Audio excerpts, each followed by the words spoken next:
अस्सलामुअलैकुम एवरीवन। चाय के साथ कुछ ऐसा हो जो क्रिस्पी भी हो, मीठा भी और चॉकलेट के साथ डिप करते हुए जन्नत का मज़ा दे।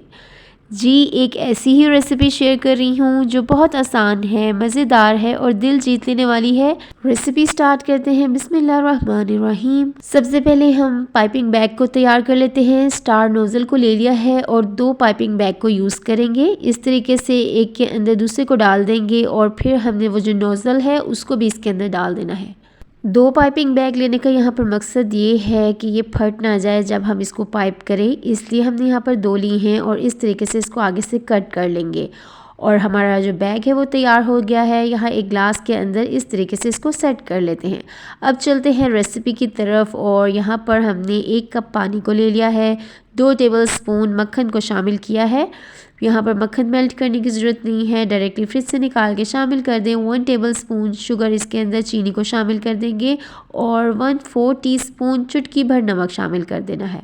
अब हमने इसको चूल्हे पर रख कर फ्लेम को बहुत ज़्यादा हाई नहीं करना, नॉर्मल फ्लेम के ऊपर इसको मेल्ट कर लेंगे।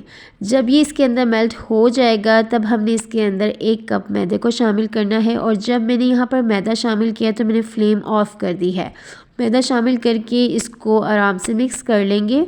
बहुत इजीली ये सारा का सारा मिक्सचर मिक्स हो जाएगा, लेकिन आप देखेंगे कि इसको मिक्स करते हुए ये बहुत ज़्यादा थिक नहीं हुआ। अब हमने इसके नीचे फ्लेम को ऑन कर देना है और जैसे ही हम फ्लेम ऑन करेंगे तो आप देखेंगे कि बहुत इजीली ये जो है थिक होना स्टार्ट हो जाएगा।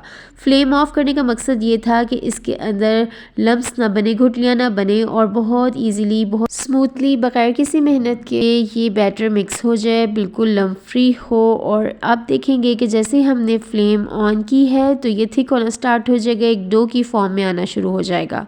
अब हमें ज़्यादा मेहनत करने की ज़रूरत नहीं है, बस अब हमने इसे एक डो की फॉर्म में लेकर आना है, इसे घुमाते जाना है और इस तरीके से इकट्ठा करते जाना है। जब इस तरीके से मिक्सचर तैयार हो जाएगा तो हमने इसे ठंडा करना है, फ्लेम को ऑफ कर देना है। अब आप चाहें तो इसे इसी पैन के अंदर फैलाकर थोड़ा सा ठंडा कर लें या दूसरे बोल में ट्रांसफ़र कर लें तो काम जल्दी हो जाएगा, ये जल्दी ठंडा हो जाएगा। फिर हमने इसके अंदर 1 अदद अंडे को शामिल करना है।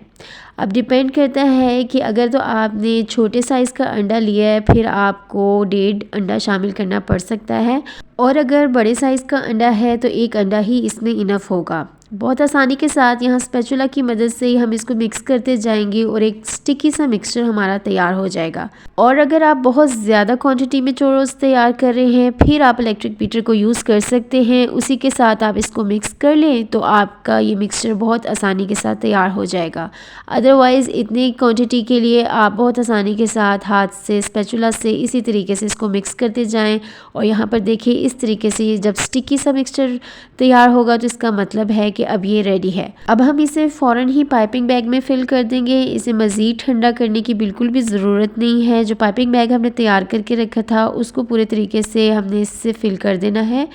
यहाँ पर देखिए इसी तरीके से इसको फिल करने के बाद अब हमने इसको पाइप कर लेना है। एक बटर पेपर ले लेंगे और उसके ऊपर हमने इसको पाइप करते जाना है। ये आप पर डिपेंड करता है, आप चाहें तो छोटे साइज़ के चोरोस बना लें, बड़े साइज़ के बना लें, जैसे आपको पसंद है उस तरीके से आप इन्हें शेप दे दें। और यहाँ पर देखिए मैं इस साइज़ के यहाँ पर चोरोस बनाती जा रही हूँ और लास्ट में हम इसको नाइफ़ से कट कर लेंगे। इसी तरीके से सारे चोरोस को तैयार करने के बाद हमने इसे थोड़ी देर के लिए रेस्ट देना है, ऑलमोस्ट 10 मिनट्स के लिए। चाहे तो फ्रिज में रख दें, जैसे कि अभी सर्दी का मौसम है तो आप इन्हें बाहर ही छोड़ दें और उतनी देर तक हम ऑयल को गर्म कर लेते हैं। हल्का सा ऑयल हमारा फ्राई हो गया है, गर्म हो गया है। तो अब मैं आपको यहाँ पर बताती हूँ कि डायरेक्टली हमने अगर इन्हें ऑयल में डालना हो तो वो हम कैसे डालेंगे। बग़ैर बटर पेपर पर इन्हें पाइप किए हम डायरेक्टली इन्हें ऑयल में भी डाल सकते हैं। हमने इसी तरीके से इनको प्रेस करते जाना है जितनी इनको हमने लेंथ देनी है और लास्ट से हमने इसको इस तरीके से नाइफ़ से कट कर देना है। इस तरीके से भी आप बहुत आसानी के साथ इन्हें डायरेक्टली ऑयल के अंदर शामिल कर सकते हैं।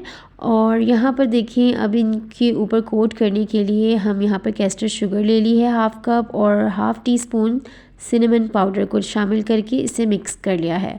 जो पहला बैच हमने डाला था उसे निकाल लिया है। और अब मैं बताती हूँ कि जो बटर पेपर के साथ हमने तैयार किए थे उन्हें हमने कैसे ऑयल में शामिल करना है। जैसे ही बटर पेपर ऑयल के साथ टच होगा तो हमारे जो चोरोस हैं वो बहुत इजीली ऑयल के अंदर शामिल हो जाएंगे। इसी तरीके से बाकी चोरोस भी इसके अंदर शामिल कर देते हैं और इनको शामिल करने के बाद हमने कुछ सेकंड्स के बाद इसके अंदर चम्मच को हल्के हाथ से चला देना है ताकि ये अच्छे से फ्लफ़ी से तैयार हो। और यहाँ पर अब हमने हीट को मेंटेन करना है, मतलब ये कि पहले हमने हीट बहुत ज़्यादा हाई नहीं रखनी, ये ना हो इनके ऊपर कलर आ जाए और ये अंदर से कच्चे रह जाए।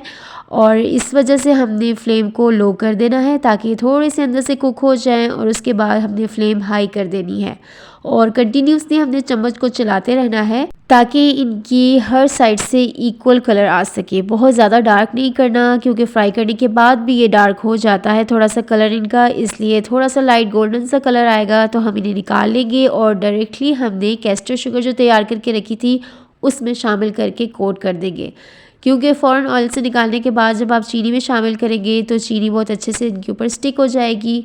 अब अपनी पसंद की चॉकलेट के साथ डिप करके खाएं या इन्हें ऐसे ही इंजॉय करें, ये बहुत टेस्टी बनते हैं। चोरोस तो बन गए, लेकिन अब आपकी बारी है, किचन में जाएं और इस इजी सी रेसिपी को ज़रूर ट्राई करें। याद रहे, ज़िंदगी में थोड़ी सी मिठास कभी ज़्यादा नहीं होती। अगली मज़ेदार रेसिपी तक अपना ख्याल रखें। आपसे मुलाकात होगी नेक्स्ट इंटरेस्टिंग और टेस्टी सी रेसिपी के साथ। टेक केयर, अल्लाह हाफिज़।